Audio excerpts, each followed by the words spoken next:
DeSanto Propane is 4 generations strong as a trustworthy family-owned business with unmatched customer service. Go online at DeSantoPropane.com for more info or call toll-free at 1-800-752-4574. Since 1937, the difference has been DeSanto Propane.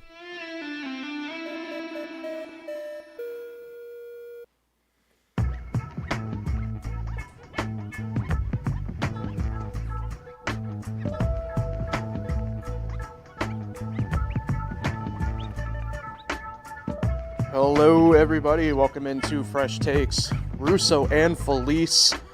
I am Paul Russo. Next to me, as always, the man, the myth, the legend himself, the guy who finally got to see the Indianapolis Indians pull out a victory in the flesh. Nick Felice. Nick, long time no see. Yeah. That's right. I stole your joke. Yeah, long time no see. We went to a minor league game, which we'll talk about today or later. Yeah, it's football season. Yeah. Never really processed it walking into the studio today, but it is football season. It's weird. We'll get into that and more. But, yeah, week 0/week 1 of college football this Saturday. 5-game slate will be technically week 1. It's weird. We'll get into that. The fans like us call it week 0. We'll get into it, though, because, there's not much else to talk about fully. But we got we're going to recap Watkins Glen. I forgot about that a little bit, obviously, talking before the show. But because it's been 10 days now. We got some news about Watkins Glen. But, yeah, we'll talk more on that, too, and a little minor league stuff, because we did actually have a really fun conversation, me, you, Pat, your dad, about a ton of different stuff kind of involving minor league baseball yesterday. So more on that in a second. First, I think a couple more of our sponsors, including Little John and Barbie Orthodontics. Dr. Little John, Dr. Barbie, and their outstanding orthodontic team share a common goal to ensure the overall wellness of each of their patients through their exceptional orthodontic care. You can check them out online at littlejohnortho.com. And Blush by CV Designs, a local woman-owned business in the heart of the Finger Lakes, offering women's clothing and accessories, quality home goods, unique gifts. You can see what everybody's talking about by visiting their location downtown Seneca Falls, or browse all of their products online at shopcvdesigns.com. And, of course, we have some of the stuff here in studio that Christine comes in and decorates up for us. So, awesome stuff down there on Fall Street. So, Nick, week 0/1 of college football. It's interesting because we'll do our main college football preview stuff next week. Just look, there's 5 games this week. We're going to pick them because, obviously, football, we do our picks for that. And we're going to pick all 5 games this weekend. You still picking the spread? I'm picking the game? No, we, as commissioner of the picks. That didn't go over well with the fans? As commissioner of the picks, we're just going to pick straight up this year. I will, on both sides, I'll tell the spread for the purposes of entertainment purposes, but, outside of that, we're just going to pick straight up. We'll more on that when we get to our picks here in a few minutes, but, 5 games this week. We're just going to pick them all and see what happens when we get to that. But, the bigger college football preview stuff we'll do next week. I don't want to make it sound like we're kind of leaving everybody hanging. It's just that these 5 games this week, one's a big just media essentially game, right, overseas. The other 4, not a knock on them, but the Hawaii game is traditionally has one early like this because of the logistics. The other 3 are it's weird. We have 1 conference game this weekend. Actually, I guess technically 2 conference games because Iowa State, Kansas State are both in the Big 12. But nobody's really talking about that because it's in Dublin, obviously. So either way, week 0/1. I will always call this week 0 just because I know they're really trying to push this as week 1, but Iowa State and Hawaii, for example, both play next Saturday anyway, as well as playing this Saturday. So to me, that's not week 1. You can't play twice in the same week, right? Last time I checked. So in football, correct. My bad. Other sports you definitely can. Other sports you can. My bad. But for football purposes, you can't play twice in the same week. Unless you're playing on Sunday and then Saturday. Stop doing that. Bad Nick. Or Sunday to Thursday, which is very common. Either way. either way. Yeah, I mean, look, the main purpose of like these 5 games this week to me, obviously outside of it just being a money grab, I think it's pretty nice. I mean, not a knock on the NFL, which, obviously for that, we're 2 weeks away from doing the preview for that, but like, I mean, I just hate preseason games so much. It's just going to be nice in the sense of having, I think, quote unquote, meaningful football available to you this weekend, right? Commanders were on Monday Night Football the other. Well, right, but like I don't mean it as like a knock on that game, right? But like, look, like Jane Daniels played 1 series, Joe Burrow played 1 series, and not a knock on like the guys like Sam Hartman or whoever, right, who may be fighting for jobs, but like, I just like the perfect example, right, is like the Bills game this past Sunday night. Like, they lost 38-0 to the Bills, and, like, the main storyline for that game is, like, why is Sean McDermott caring so much about third stringers? Right? Like, They didn't play anybody. It's just nice, I think, having meaningful football. I get it. It is a bit, like, obtuse having football, like, this upcoming weekend. I've always considered, the start, especially the college football, right? Like, we associate Labor Day weekend with the start of college football now. And I know for a lot of people, they still consider that, like, well, it's a week early. Like, yeah, but, like, all college football now pretty much goes Labor Day weekend. This weekend's the one for me, and I think us where it's, like, still a little bit early, but it's going to be nice having just those handful of games. If you so choose to have that opportunity to have them, right? Somebody's here. I don't know what they want. It's a studio. We're live right now. But, like, it's just nice having that ability to have 5 games available and kind of go at that point. You know what I mean? Yeah, we got some fans coming in right now. I don't know what they want. But Doors are locked. going off your point, yeah, preseason sucks. Yeah. Yeah. That's pretty much the point of it. But we're actually got games that matter this weekend with college football, even though it's only 5 of them. Fresno State, Kansas is 1 game. Yeah. But yeah, maybe I'll put some money down in these games this weekend. See what the spreads are. Yeah. Do have some of the early lines. That Dublin game, Florida State lost, right? Last year, yeah. And it was a terrible year. 2 years. Was it last year or 2 It years? was last year. Yeah, it was last year. Because it was their awful season. Yeah. It was the start of something that should have been seen, that everyone should have seen coming. Yeah. But, no, it's always cool. I like that they put the Dublin game in there. Makes, there's one game at least where people are looking forward to. Okay, is it time that we do this now? I think it's stupid going to look. I get football. It's a turning into a global game. But there's something really beyond very territorial about college football, right? Like uniquely American. As opposed to the NFL, which I guess still is American, but like the NFL is a much more global game, right? College football is not. Look, it's cool that we have one of those like sicko rivalries like Farmageddon, which is what Iowa State, Kansas State is. That's the name of that game, Farmageddon. Being played at a neutral site, just don't know if that neutral site should be Dublin. You know what I mean? Who was it? Florida State, Georgia Tech last year? Yeah. I think that was the game in Dublin. Yeah. At least Florida State, and like to a lesser degree, I guess Georgia Tech are like brands that like some people would know. I do not mean to disparage either one of these institutions. No, I agree. You mean to tell me that the common Dubliner knows who Iowa State or Kansas State is? I know. That's very true. They're just even farther from Dublin than the other 2 schools. Right. Correct. Yeah. I get your point. Yeah. It's college. It's not like it's professional. Like Australia Football League came over and did their colleges there. I can't name one Australian college. Yeah, no, They came over here. Who's going that game? Yeah, I don't know. I gotta imagine people in Ireland Yeah. don't even know these schools like you just said. Yeah. Me and dude Nick on the street for that one maybe somehow. Yeah, and I get American sports are probably the most popular sports in the whole world. And college football is a pretty big brand when it comes to, sports. I mean, I think there's people that can name college football teams more than MLS teams. So, I mean, it's one of the bigger brands in sports, I think, in the country. Is that a shout for what we did this past weekend? Yeah, do you agree? Do you disagree? I think college football is a bigger brand than the MLS. So I think you got a better Yeah, chance. I mean, yeah. I know soccer is a different sport because it's very global. But if you brought an MLS team to Dublin, I think there's a better chance people are more intrigued by the college Oh, football. wow, I don't know about that. I know, because soccer is a different sport. Okay, let me use a different sport then. Let's do baseball. Lacrosse. Professional lacrosse.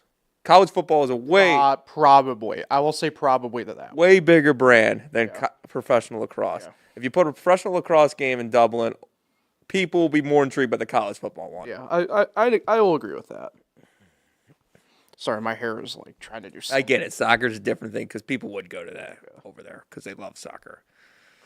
Yeah, but they don't know who Iowa State is. So we'll see how. Yeah. There's gonna be people there. The Cyclones. Yeah, I mean, I guess it's cool if you're like a high leverage paying alumni type thing. Like, Because school, I don't think started. I don't know. This just does not. And the kids can go because I don't think school started yet. School's getting going. I mean, I know. But it's a weekend. Yeah. Just hop a flight from Ames, Iowa to Dublin.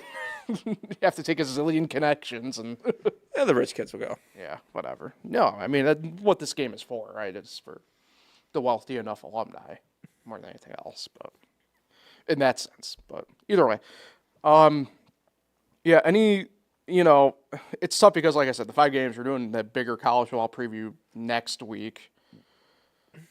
I know we had a couple colleges, both Syracuse and Notre Dame have formally named their starting quarterbacks. Again, that's probably more for next week, but Yeah, I got a take on week. Oh, go ahead. I don't like week 0. Really? You think I would because it's just like it's getting into the seasons more earlier. I know I get the logistics and all that stuff. There was just something about when the season started on a Thursday really meant more to me. When the college football season started on that Thursday. It wasn't always the bigger games. But, okay. You just kind of contradicted yourself because of the way I was going at it from the last angle, but I'll let you cook. You remember before week 0 was there? Yeah. It would start on a Thursday. Yeah. And then it would go into Sunday. Kinda, yeah. Monday. Yeah. I missed that. I think we're forgetting Hawaii always being on this kind of Saturday because of logistics, but Always though? I don't remember always. I'm talking 10, 15 years ago. yeah, I mean, I don't think they were I always. care about Hawaii, but you don't care about Hawaii. I care about Hawaii. Good Little League program. What's their nickname? The Pineapples. That's racist. They're the Warriors. The Warriors. I care about Hawaii. I don't think you do. I just liked the way it was. Back in my day. And it's just kind of silly that teams are playing twice in week 1. I don't disagree. That part I agree with you. I don't know. It is what it is. We're kind of out. So, yeah, main stuff obviously coming next week with that. Let's get into our picks. So, like I mentioned this year, as commissioner of the picks, the czar of the prognostications, we're just going to pick straight up both college and NFL. Ooh, that changed. That's a game changer. Okay? We're just picking straight up. Now, I will still provide the lines. I think it helps with context with when we make our picks and how we go about them every now and then. Obviously, NFL, we're going to be doing every game NFL still when we get to that in a couple weeks. College, I'm probably going to do 5 again each week. If there are bigger games, maybe I'll add a 6. If there's not as many, maybe I'll take away and just be 4 that week. But we're still going to aim at least for the average of 5 college games that we can pick from. All right? So this week there are 5. It worked out perfectly. We get to go about it that way. And then the occasional time you throw Syracuse in there. Yeah. I plan, obviously, this first week and probably next week too, I do plan on having some sort of graphic package with this involving, so that way it's easier for us. But for the sake of right now, we're going to go about the old-fashioned way and kind of go about it like that. Just for now, it's just first handful of games this year. Who cares? First game. Saturday, noon. Number 22, Iowa State versus Kansas State. The Wildcats of K-State are 3-point favorites in this neutral site game. Well, Been talking a lot about Iowa State. Let's pick Kansas State. So I was going to ask you, do you believe in the every other year of Matt Campbell at Iowa State? Last year was a good year. The year before that, not good. Sure. The year I before that was good. So that means this year, I believe that. odd year Matt Campbell. Felix Hernandez's career was off that. So I'm with you. I hate that we're kind of following in unison on these for week one. It's just one of those things. Iowa State kind of flatlined at the end of the year last year. Just don't know what to really fully expect with that. who's favored? I said Kansas State by 3. So, Wasn't listening. yeah, I noticed. Second game, 4 p.m. kickoff.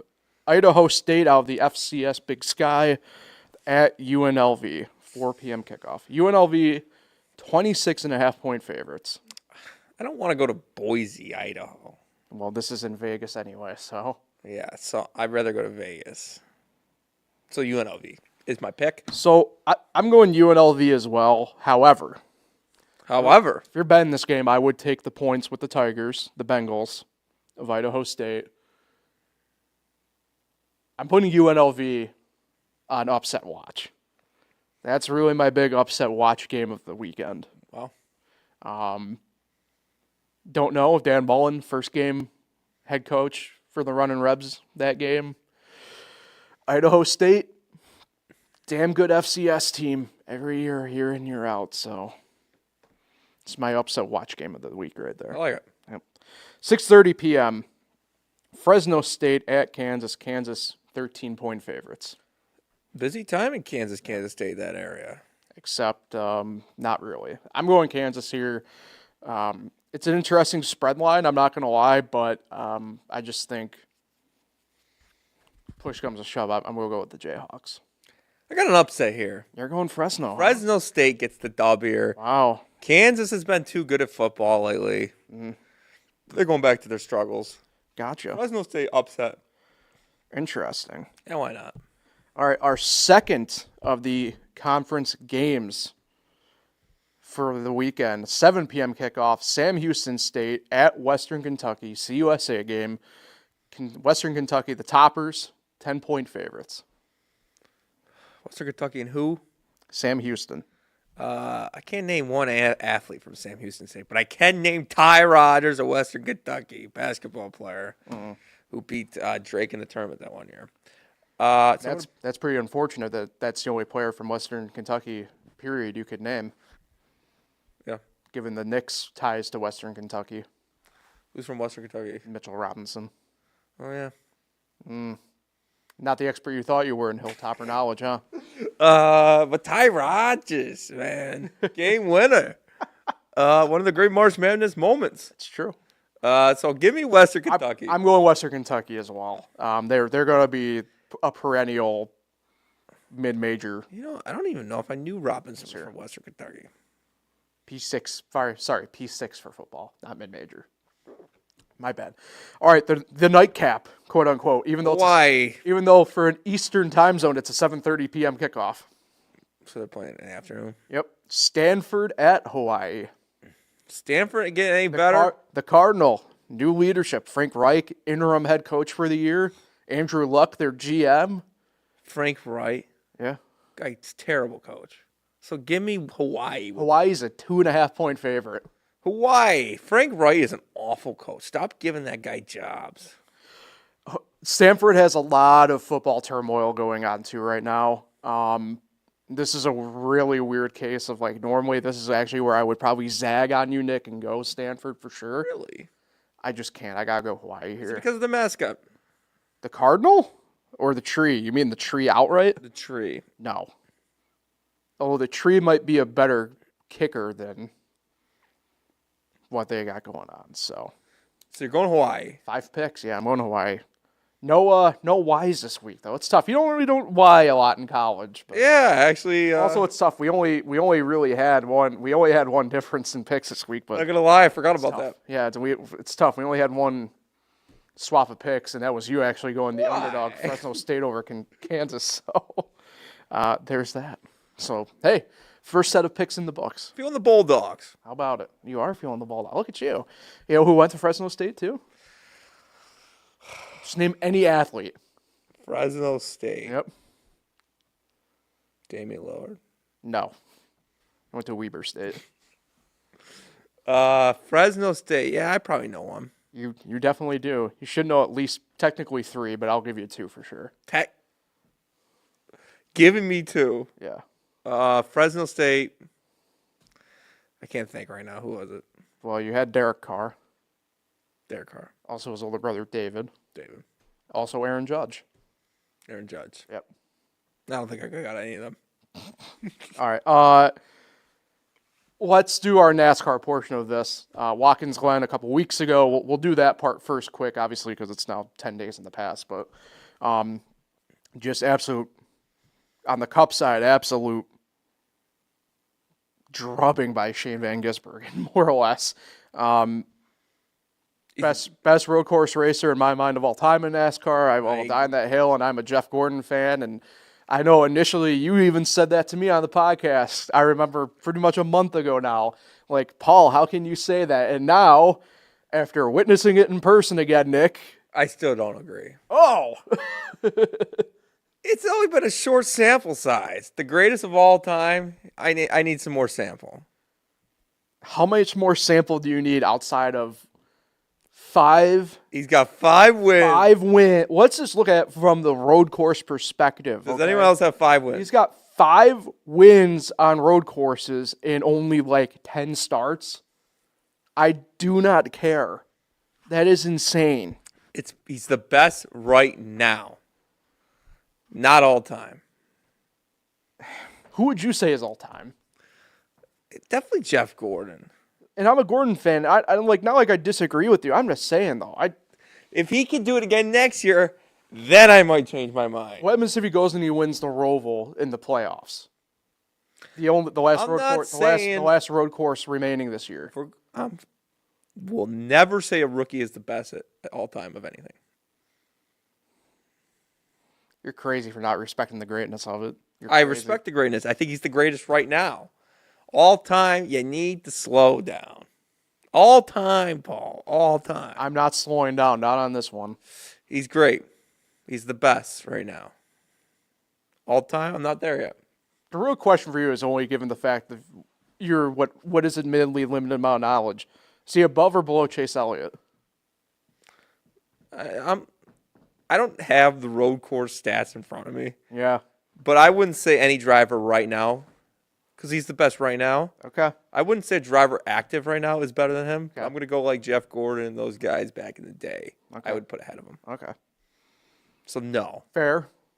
Fair-ish, but I don't know. I would think Jimmy Johnson was a good road course. Shane Van Gisbergen, he had the biggest margin of victory in Watkins Glen in NASCAR's modern. How many Richard Petty road course wins did he have? Richard Petty was also racing against like plumbers. He's the GOAT. He's not the GOAT. I'm sorry, but I will die on that hill too. 200 wins, Paul. It's hard to argue. They also raced like 80 races a year. He's going to be tough to beat. Yeah, you're right. Yeah, we had a pretty nasty wreck Saturday in the Xfinity race that weekend as well. Connor Zilic with the win and then breaking his collarbone. Yeah. You were there Saturday, Sunday, obviously, and Friday. I forgot Friday night too for the truck race, but it wasn't originally, but then I came. Saturday for you, I can't imagine how it was, at least in the media center Saturday with Zilic, the Zilic situation. But this was probably one of the more interesting, probably, media centers that you've been a part of during the Watkins Glen trips for you. So when the race ends, a lot of us, definitely me, we start getting on our laptops, start typing out the stories, getting the stories going as we wait for Zilic to come to the, to the media, the press room. But he still has to go into victory lane and do all his stuff. So he's just doing his burnouts and stuff right now. We're just typing away. And then he gets over into victory lane, and then he falls. Everyone just looks up. Did he just fall? And when he was taken away, you're like, I don't think he's going to be coming into the press room tonight. and he never did because he went right to the hospital. Luckily, he's all right, other than breaking a collarbone. Anything worse than that. So that was crazy. After we had that crazy wreck that caused a red flag, so the Xfinity race was kind of nuts. The Cup Series race, very similar to William Byron's one a few years ago, 2 years ago. So overall, great experience again. Year number 5 and year number 6 is coming soon. Yeah, so let's get into that. NASCAR officially released after we had a report yesterday come out about the schedules. Officially dropped all 3 National Touring Series schedules. I do have the Cup Series schedule up here, and there we go. And obviously, locally speaking, the main one there is Watkins Glen moving from, for the 3rd year in a row, by the way, for the 3rd time in 3 years, new race weekend for the schedule. Watkins Glen moving to the first third of the season. Also, Miami back As the championship, but Watkins Glen moving to Mother's Day weekend, early May next year. Now, will be pretty interesting. You know the schedule better than I do. Is there any other major changes like that? Yeah, so I'll throw it back up here in a second, but Dover's the all-star race now, no points race for Dover. North Wilkesboro gets a points race back for the first time since 1996. Got the schedule back up there so people can check out. Probably the main one as well. We have the San Diego street race on Coronado, the naval base there. And then Chicagoland is back, replacing not technically the street race in Chicago because that's technically San Diego. I guess really Chicagoland's date is technically the Mexico City date, but Chicagoland back for the first time since before COVID in 2019 on the schedule. So New Hampshire's back in the regular season. Yeah, there was a lot of shaking on the SMI track side of things, but New Hampshire kind of took the early part of the schedule up until honestly the Watkins Glen date is pretty much unchanged from last year. There's a couple dates swapped around with each other, like Darlington, Martinsville swapped. Although that always happens because of Easter on that side of things, as you can see. With that, Martinsville now leads into Easter weekend for that, before the off week, and then to Bristol. But the front part of that schedule is pretty much unchanged from this year to this upcoming year. And even then, after Watkins Glen and then the All-Star race at Dover, those first few races right there remain unchanged as well. It's just now you get into a few different new venues like San Diego, like I mentioned, Chicagoland back, Sonoma back to its kind of traditional late June date, post 2000. It was in July this past year, but with the race in San Diego, they're kind of doing logistical help there for the teams, and it's going to be pretty Mexico interesting. back? Mexico's not back. I kind of said that already. But that's the new schedule and new looks. But Watkins Glen early May. Very weird. Has it ever been that early? No. The earliest it's ever been for the Cup Series was 1965, and it was middle of July 19th. So uncharted territory on the Cup side. The trucks ran in May once, except it was May 30th. So this is Mother's Day weekend. Yeah, it's going to be interesting. I know NASCAR said that they're not really totally concerned weather-wise. I have some reservations. It's not like I won't be there, but man, we know late or early May the past few years it's been wet, and they'll run in the rain, obviously. But for the fan viewing experience, I do worry to a degree. And just sure, you're worried about rain or not. Mm-hmm. But it's gonna be kind of cold. Yeah. It's still it still is early spring at that point. And I don't know all the tracks, but the big thing about Watkins was just to walk around and go to the shops and eat, and they have the whole infield there where people can walk around. And if it's 56, 60 degrees, that's not the greatest walking weather. It'll be a little chilly. Yeah, it's interesting, especially the early spring stuff for me. You know, since 2018, I've done a spring race somewhere. Traditionally, it's Richmond. Now it's gone to Bristol because the Richmond date is gone. They only have one now. But like Bristol this past year, Sunday was pretty warm. It was like in the 60s and everything. But that Saturday race, the Xfinity race, was pretty brisk. And that's in Tennessee. You're in the mountains, but I think people generally think that the further south you get, the warmer it gets. And man, dude, it's rough. I mean, I got lucky. Richmond's never been super like cold. It's been chilly every now and then, but nothing crazy. But I mean, and this is a nice little tie into to as we close up the podcast with the baseball talk. You know, I remember we played a summer ball game for baseball one Mother's Day, and it was freaking snowing, and that was the worst experience I've had. So, wow, I'd say anything's possible. Don't say wow. You were on the team too, Nick. You probably don't really remember it, but I remember. Worst experience ever. So overall thoughts on the schedule? Yeah, I mean, I like that they're kind of switching up some things a little bit. I think they went to some extremes, obviously. We'll see if it pays off, but yeah, I don't know. It's one of those things to me. I think you're really going to have to ask me at the end of next season whether or not it was a payoff or not. You know, so we'll see. Still got the duels. Oh yeah, everything like that's still the same. Yeah.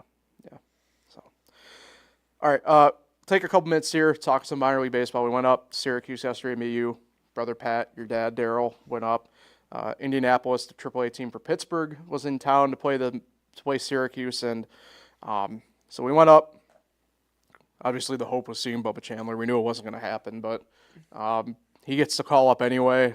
Although technically not until Friday, because the MLB's stupid, as I call it.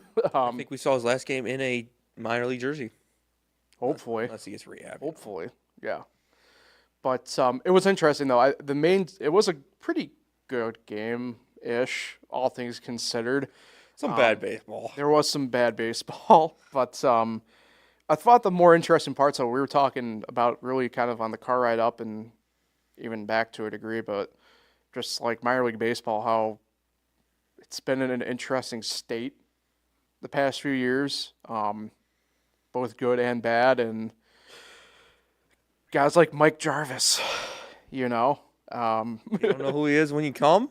Yeah. You know who he is when you leave. Yeah, but it's kind of like it got me thinking about kind of guys, and we talked about too anyway with Auburn to a degree because one of Syracuse's coaches is J.P. Arancibia, who he had a pretty good MLB career, all things considered, right? But you know, he first professional ball was with Auburn, and I remember that and everything, and it's just one of those things where it's always kind of like random guys you kind of remember for whatever reason, whether it's performance or I know even like in Auburn before they got the team taken away affiliated wise, just guys who, you know, make a pretty interesting impact on things. I know like, and this guy obviously had a much better quote unquote MLB career than a lot of other people. Like Yan Gomes played in Auburn, and that dude took way more time out of anybody than he should have, talking to like me and my brother and stuff like that. But it was one of those things where it's kind of funny because we talked about it a little bit in studio even yesterday off air about some stuff, but like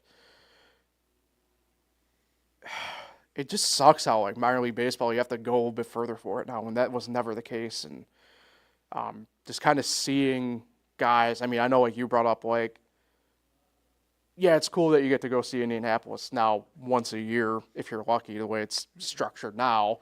But like back in the day, you got to go see State College, which was the Pirates' low A affiliate, short season affiliate, in Auburn, and that could have been a multiple time a season thing just the way it was structured at the time. And now it's not there, and it's just one of those things where it's like, damn, like we really had it good, even though to be fair, it's good now, but it's like just felt better back then. I mean, there was till we went to Rochester last year. I don't think Indianapolis had been over this area, and probably since before COVID. Yeah. And he used to come to Rochester, Syracuse, and Buffalo every year, all the time because it was actual series, not these 6-game. Which I don't mind them. It's all right. I go back to something we've talked about. Me and you have talked about before. I've talked about with Kyle Evans, our sports editor here, and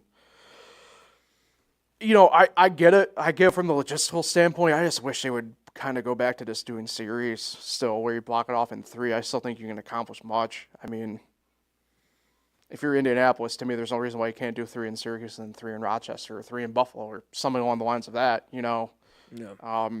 Just less. I think there's a way you can still do that with getting, in my mind, a better, I'd say, product for the teams to groom their talent. But that's just the thing. Those pitchers we watched yesterday are going to pitch in the same series on Sunday. Well, that's what I'm getting at, right? It's like I think it helps everybody that you're not seeing the same person again. You know what I mean? Like, especially you are a season ticket holder. Yeah. You're watching the same game twice. Yeah, I mean, and that's the thing. I didn't even look at it from the fan perspective of it yet. But yeah, I mean, it's just crazy. Like, I know, like, Rochester has Toledo in town this week, and, like, Toledo used to be, like, a big, I mean, it helps because of TV stuff with them, but, like, big name in minor league baseball, the Toledo Mud Hens. And, like, the way it is now, it's, like, I don't even know if anybody outside of, like, us, and maybe if you go see a game and you happen to be playing them, like, recognize who the Toledo Mud Hens are, right? Like, it's just one of those things where it's like, damn, we had a good baseball product for baseball people. It's like, damn. I know. All because we want to save these billionaires and millionaires an extra $1. But we got to see a remote control car. You don't usually see that in Major League. Baseball rules, man. Minor League Baseball is definitely different. Yeah. And they've done, in the last 15 years, they've done a great job with that Syracuse Mets Stadium. Yeah.